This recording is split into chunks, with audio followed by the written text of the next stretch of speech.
Talk to us about the maze of youthful life, charting a spiritual course within it.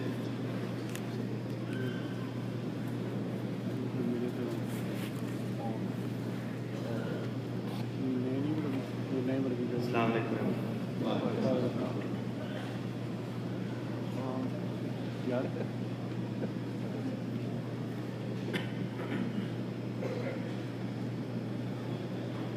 أشهد أن لا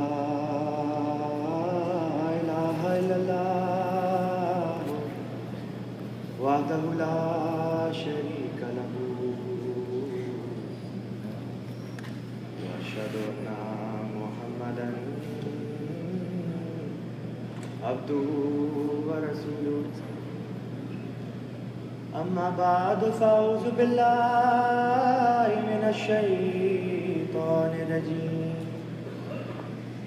بسم الله الرحمن الرحيم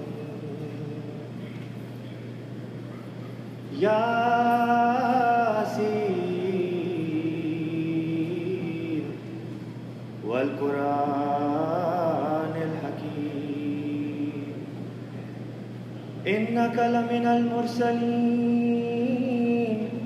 على صراط مستقيم تنزيل العزيز الرحيم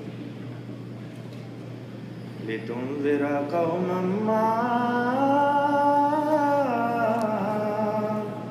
أنذر آباؤهم فهم غافلون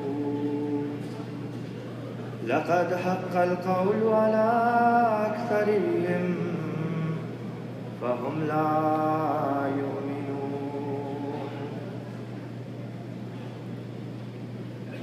Today I am going to share a story with you. A story of an individual inspired by true events. The verses that I have just recited are taken from chapter 36 of the Holy Quran, which is known as Surah Yasin. Surah Yasin is that chapter of the Holy Quran which is recited when someone is passing away. This is the story of Abdullah. Abdullah's mother with teary eyes is reciting these verses while he is on a hospital bed. Just a week ago, he was having the time of his life, having the best time of his life actually, with his friend Derek.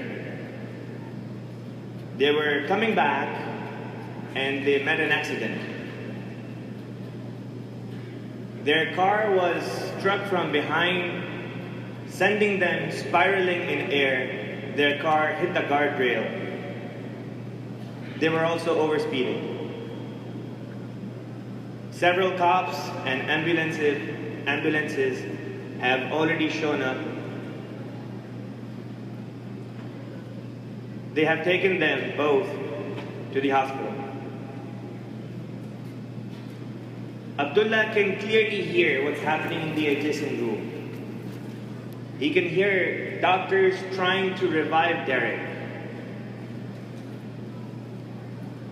They just lost Derek. He's gone, dead. Now doctors are trying to save Abdullah. He's losing too much blood too fast. He's going into comatose. His family was just called by the doctors to say their final goodbyes to Abdullah. His mother is crying, and out of anguish and deep sadness, she is reciting Surah Yasin, with which I started my today's speech. Abdullah cannot open his eyes, but he can hear his mother. And he starts to get these flashbacks of his life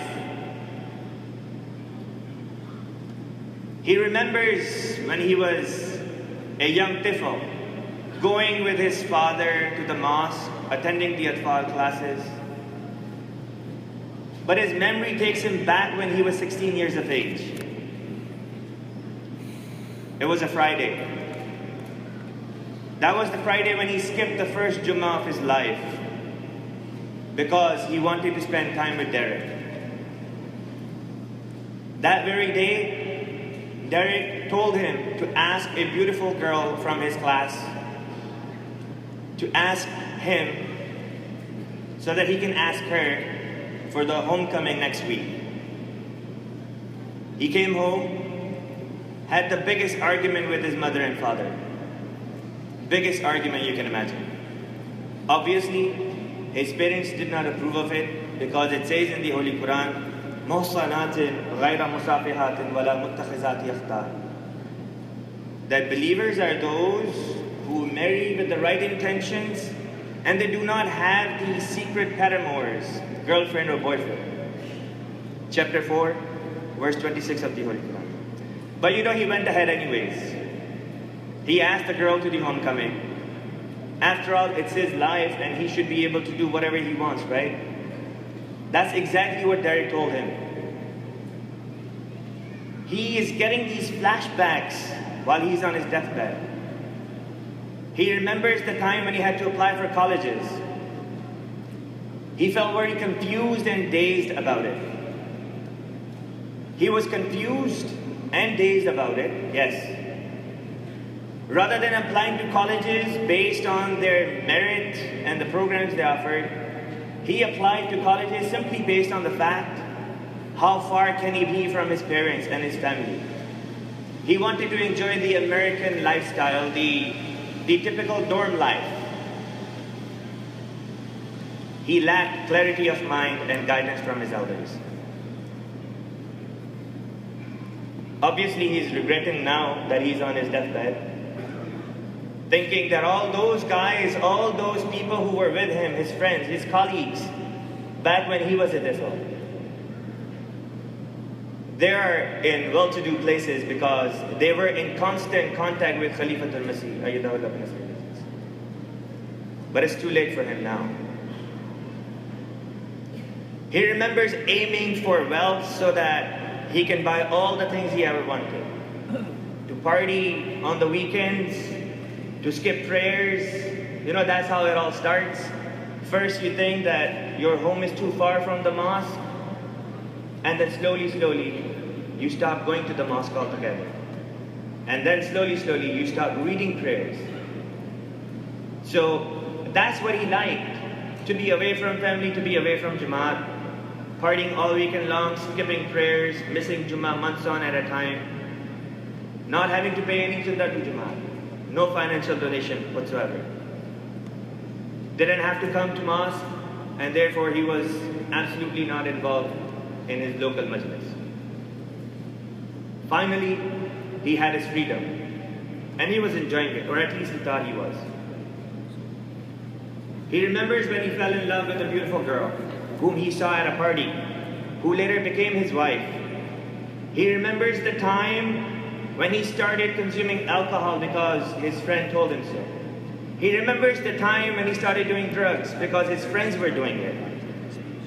And he got in a lot of trouble because of that as well. Like, for example, when he was driving and he was stopped for DUI, and he had to spend a month in jail. That was the same time when his father passed away, and he himself was behind bars. He could not attend his father's funeral, nor his burial. A month later, he came home to his mother, who was crying her heart out, embraced her son, and told him something that he never forgot. She told him, "Dear son, the promised Messiah ﷺ has said, 'Ay doston pyaro, ukba ko mat bisaro, kuch ज़ादे राह ले लो, कुछ काम में गुजारो. दुनिया है जाए फानी, दिल से इसे उतारो.'"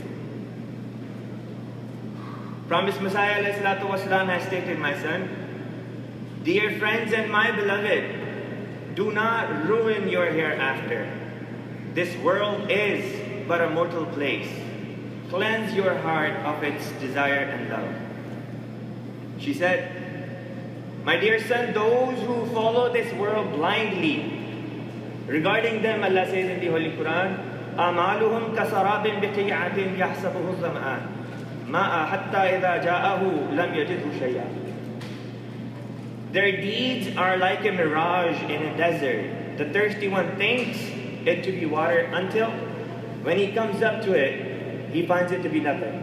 Chapter 24, verse 40 of the Holy Quran. But you know what? He paid no heed whatsoever. He did not listen to her.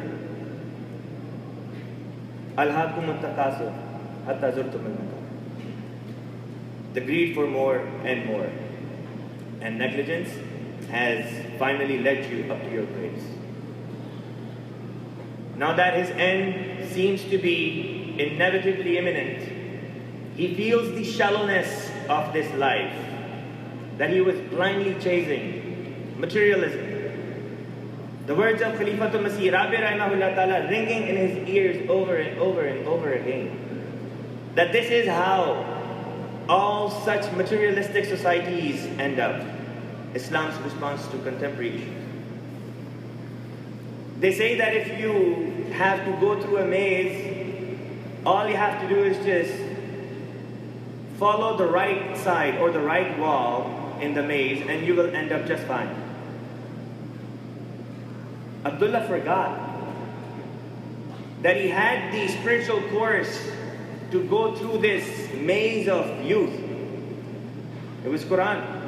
All he had to do, just follow what it says in there. And it would have made him among those who are known as people of the right hand, the successful lot, as Quran says.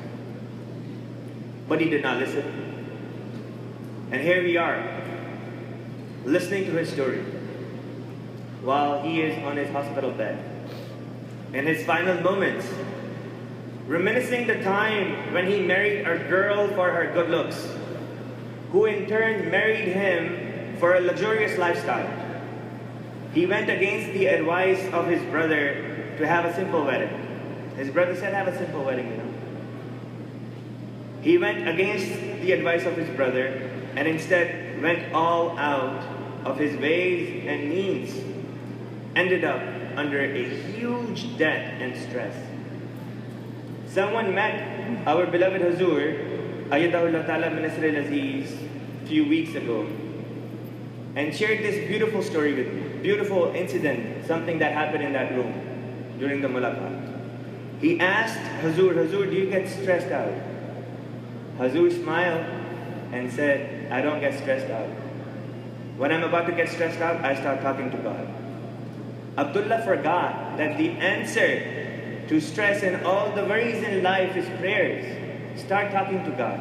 But he forgot that. And now it's too late.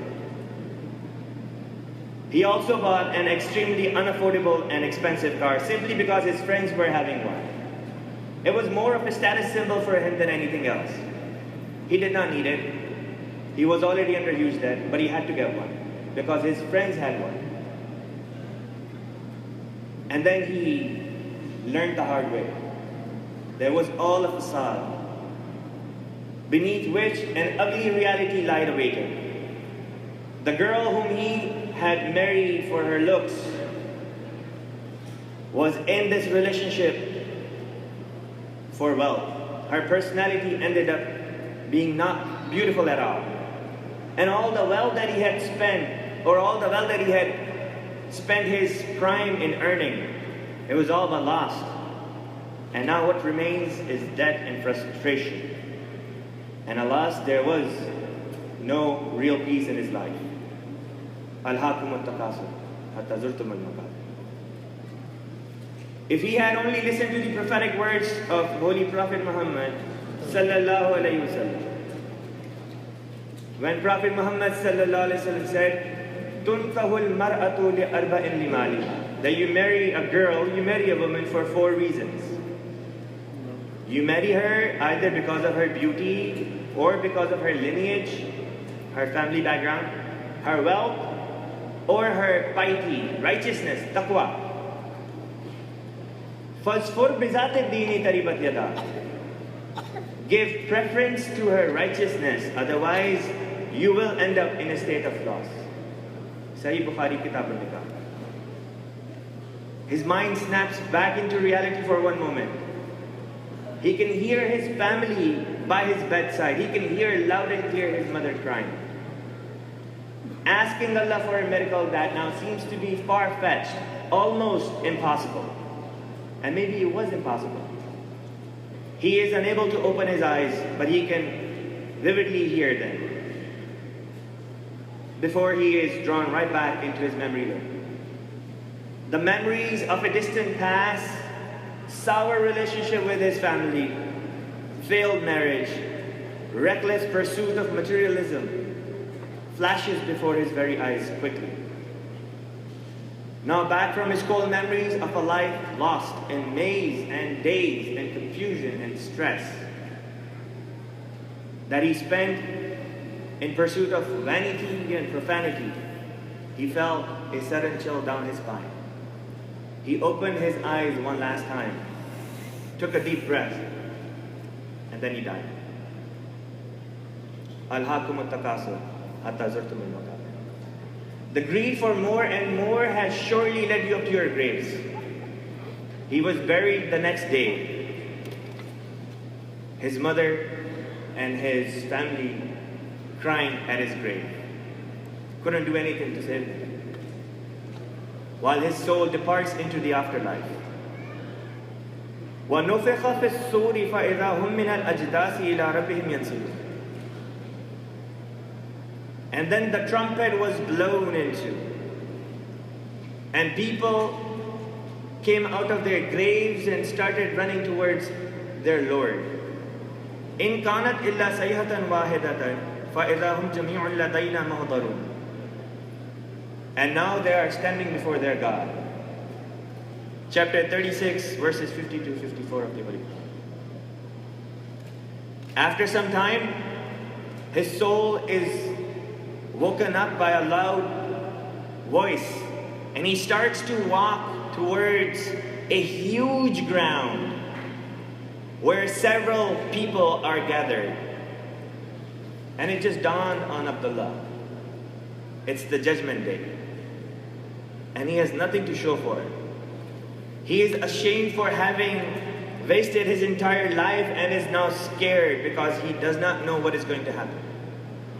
He regrets for not having fully benefited from the Friday sermons of Hazrat Khalifa al-Masih al-Khamis, Ayyadahullah bin Nasir al-Aziz, especially regarding self-reformation and moral and spiritual training, which Hazur delivered between 2013 and 2014.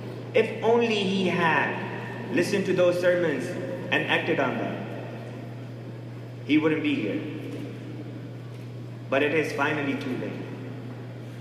He is soon brought before Allah the Almighty for the judgment, and the verdict is passed down. Condemned to hell. Hasaratin alayhim. Regrets upon regrets. Imagine what Abdullah must be going through at that moment. Quran has actually presented that very picture before us. Hasaratin alayhim. The angels are dragging him to hellfire with a group of similar people, asking them, what has brought you into the hellfire? They will say, we were not of those who worship Allah, nor did we food the poor, and we indulged in vain talk with those who indulge therein, and we used to deny the day of judgment. Tallahi in kunna lafi dalalin mubin, iz nusawwikum bi rabbil alameen, wa ma adallana illa al-mujrimun, fama lana min shafi'in, wa la sadiqin hamim, falaw anna lana karratan, fanakuna min al-mu'minin. If we only get one shot, one more opportunity to go back, we will fix things up for ourselves. Inna fi dhalika la ayatan wa ma kana aktharuhum mu'minin. But it does not work like that. The alarm clock just went off. It's still Friday. Abdullah is still 16. Today is the day when he's supposed to meet up with Derek, who is going to tell him to take that girl from his class to the homecoming next week. Today is the day when he is supposed to miss his first Jummah. Today is when he is supposed to have his first argument with his parents. Today is when he is supposed to disobey them. Today is the day when his life is supposed to become lopsided, dazed and confused. But he wipes his tears off from his face. He remembers the Arabic verses which he recited. He opens the Holy Quran and he finds those verses to be right there in his face. And he reads, "By Allah, we were in manifest error when we held you as equal with the Lord of the worlds, and none led us astray but the guilty ones. And now we have no intercessors nor any loving friend. Would that there was for us a return to this world, that we might be among the believers. In this verily there is a sign, but most of these would not believe. And verily the Lord, He is the mighty, the most merciful." You know, in the verses it says, "Law anna lana karratan," if only I get one more shot to go back. It's too late for those people who are in the hereafter. So why is it that Allah the Almighty is mentioning this in the Holy Quran? It's for me and for you. Abdullah was scared, but happy at the same time, because he got what most people don't: a second chance. That dream was his wake-up call, and I sure hope that this speech becomes yours. Wa akhiru dawana alhamdulillah. Nara Takbir!